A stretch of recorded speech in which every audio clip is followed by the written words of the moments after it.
Hello at welcome ulit sa Kusina ni Mrs. O. And we're back for another episode. But for today, gagawin ko dip. Siyempre, di ba sa Christmas, pag may gift, minsan, meron kang gusto na ingredient, may hindi. So, we got this, blue cheese. So, ang gagawin ko, spinach dip. So, the blue cheese, the cream cheese, some spinach, and then I'm gonna add some basil, because you need some basil, and some walnuts. And then, I'm gonna saute it in onions, and I'm gonna add a little bit of cream. Eat it with sky flakes, because for some reason, baguette is just out of stock. Wala sa SNR, wala sa Landers, wala sa Robinsons, wala sa French Baker. So, kung ba tinignan, lahat, wala. So, ito, walnuts, nakuha rin namin to sa isang basket na ang tagal na. So, I'm just gonna use it here to add more texture. And then, ano ba yung need? Kailangan mo lang dito ng food processor. If wala kang food processor, ang gagawin mo is chop mo lahat to, chop mo lahat yan, and then mix it habang mainit yung spinach because we're gonna saute it. But you have to chop it all up. But since we got it as a gift last year, we're gonna use it. So let's go. I will heat my pan. I am heating it because I want to toast the walnuts in preparation for this. Diba? Parang this is so monstrous, but you know, we're gonna keep it there. Unahin ko muna yung toasting na to, then I'll put it there. Okay? So, basically, ito lang. Gusto lang natin siya itosta kasi matagal na siyang nandito. So, binubuhay ko lang. As you all know, naturally have oil properties. So, meaning, you know, the natural oil lalabas din siya. At habang nandyan siya, magpipitas na tayo. Because there's no need for you really to cut the basil because dadaan naman natin sa food processor. So you could just, you know, add it here where the spinach is. I'm just gonna put the spinach. Okay. Kasi. Tapos here, I had leftover cream cheese. You don't really have to add cream cheese. Pero personally, I find blue cheese very rich. So, para lang mas maging mild siya. That's why I add cream cheese. Yun yung invento kong reason. Bela ko lang. Totoo, yan ang isa sa reason. Pero yung pangalawang reason, baka mabulokan na naman tayo sa ref. Kaya, haluin na natin siya. So, at least it becomes 2 cheese dip. Diba? So, if you have other cheeses, let's say mozzarella, ay actually, haluin ko yung natitirang mozzarella. Haluin ko na. So, yung spinach dip, gawin na natin 3 cheese dip to. Kasi sayang mabubulok. Diba? So, yeah, we want it there. So, yan na siya, oh. So, I will now put it here. O yan, may tira pang cheese, kaya isama natin yan. Sayang naman. Diba? Yun. So here, it's onions. And then, the spinach. Yan. So basically, isosaute lang natin siya just to make sure nagwe-wither. Yan. Kasi, kung hindi siya lutong-luto, baka sumakatan siya natin, diba? So, how will I know if it's cooked? The smell actually is changing already. Naaamoy mo yung spinach. Then you know it's being cooked. And then I'm gonna add a little bit of cream. Yan. Yan.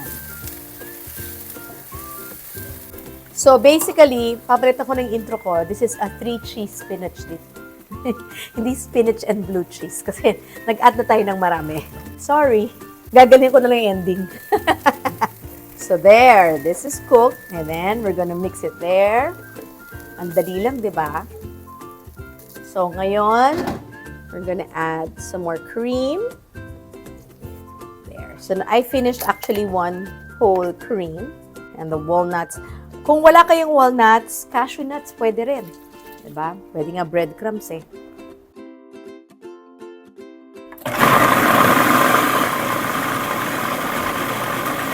It's a very powerful food processor. Monstrous is the word.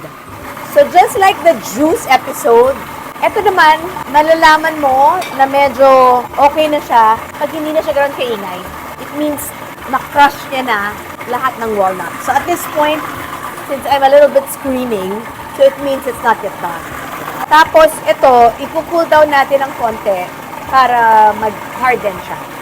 Tapusin natin, mga 2 minutes and a half. So, right now, it's been in the food processor for 1 minute and 17 seconds. Ayan. So, kung mag 2 minutes, 15 seconds, okay na yan. Tapos na. Ganun lang kadali. Prepare lang natin yung plate. Sayang naman yung time.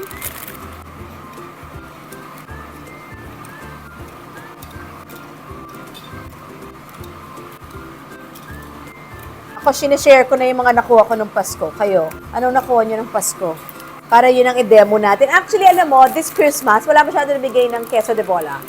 There was a time, ang dami nabigay ng queso de bola, kaya we started making cheese pimento with queso de bola. Ayan. Okay. Ayan. Maliquid pa siya. It will slowly harden.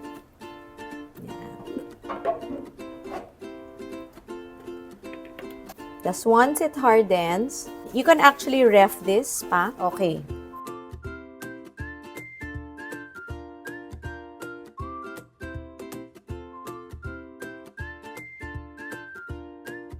So, it's as simple as that. You can even use tostitos or even crispy tortillas. Except, I'm telling you, hindi pa naka-well-stock ang grocery ngayon. Kaya, this is all what we will cook for today, which is skyflakes. So, there you go. This is our 3-cheese spinach dip. Ignore the intro. Hindi na siya spinach blue cheese. Spinach 3-cheese dip because we mix cream cheese, blue cheese, and mozzarella. So, here you go.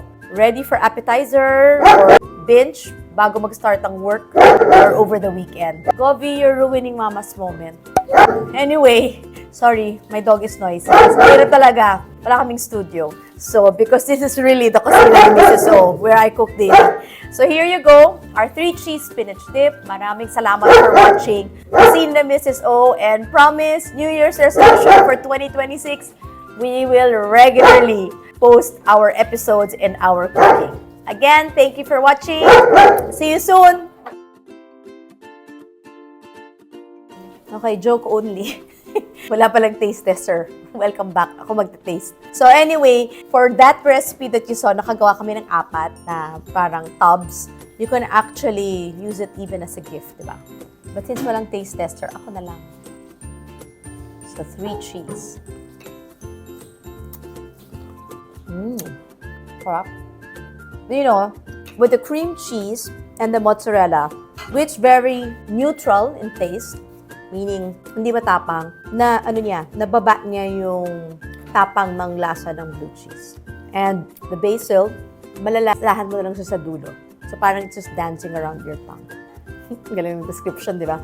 Again, thank you for watching Kusina ni Mrs. O. Masarap to with wine. Cheers!